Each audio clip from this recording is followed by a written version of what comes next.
ciidamada awooddaas leh ee loo carbiyey ciidda sharaf iyo cisay mudan yihiin loo cimaamade ku casuuma Soomaaliya cod iyo taageero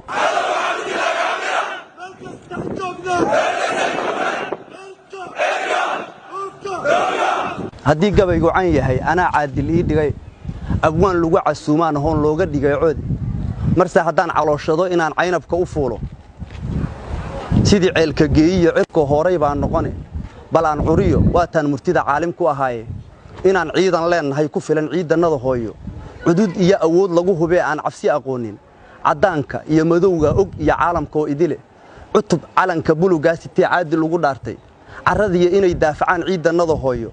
ayayaan hadduu maaga iyo duul xalliga coota codad lagu yaqaanaa jiriyo shay cajaa'ibe sidii aar carooday iyo libaax meel cidla ajiifa cubtanka iyo artanka iyo canaanta iyo dhawaqa hugun culayskooda cirka iyo dhulka waxa isqabsada ciire iyo boore cubtan iyo haday dirir gashay xaaja cala sawdo ama loo cimaamado dagaal cari iyo duulaana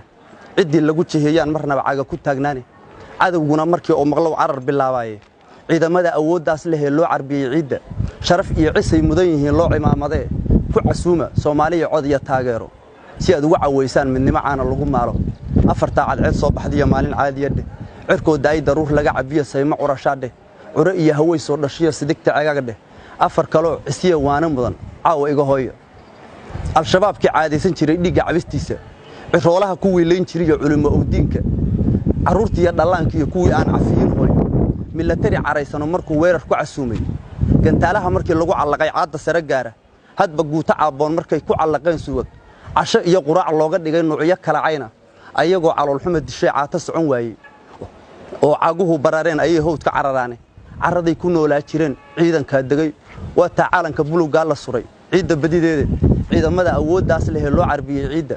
sharaf iyo cisay mudan yihiin loo cimaamade ku casuuma Soomaaliya cod iyo taageero